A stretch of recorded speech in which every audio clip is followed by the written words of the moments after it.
Lakkhana Jataka. The Bodhisattva was once a deer who led a large herd living in the forest. When he got old, he put his two sons, Lakkhana and Kala, in charge of the herd, each having half in their care.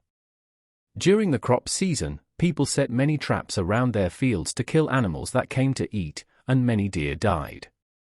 So each year, the herd took to the safety of the mountains, returning after the harvest. One year the Bodhisattva said he and the elder deer would remain behind, but Lakkhana and Kala would lead the rest to safety. Knowing about the annual migration, hunters hid along the route to shoot deer. Kala, being dumb, marched his deer quickly and directly to the mountains, passing near villages and continuing to walk during dawn and dusk.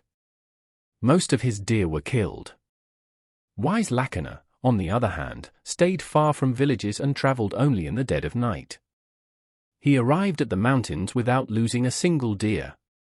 After 4 months, the deer returned and Kala did not change his ways. The rest of his herd died and he returned home alone, while Lakkhana brought back all his deer safely and earned the Bodhisattva's praise for being cautious. In the lifetime of the Buddha, Kala was an earlier birth of Devadatta, a disciple of the Buddha who became his nemesis, and Lakkhana was an earlier birth of Sariputta, one of the Buddha's top disciples. Devadatta left the Sangha with many disciples to set up his own order and declared that he too was a Buddha.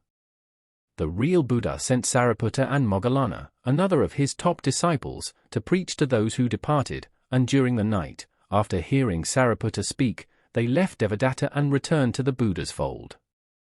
The next morning, the Buddha told this story to let his disciples know this was not the first time Devadatta had led his followers astray, nor the first time Sariputta had made a glorious return. Kala and Lakkhana's halves of the herd were earlier births of the disciples who went with Devadatta and the disciples who stayed faithful to the Buddha, while the Bodhisattva's mate was an earlier birth of the Buddha's wife.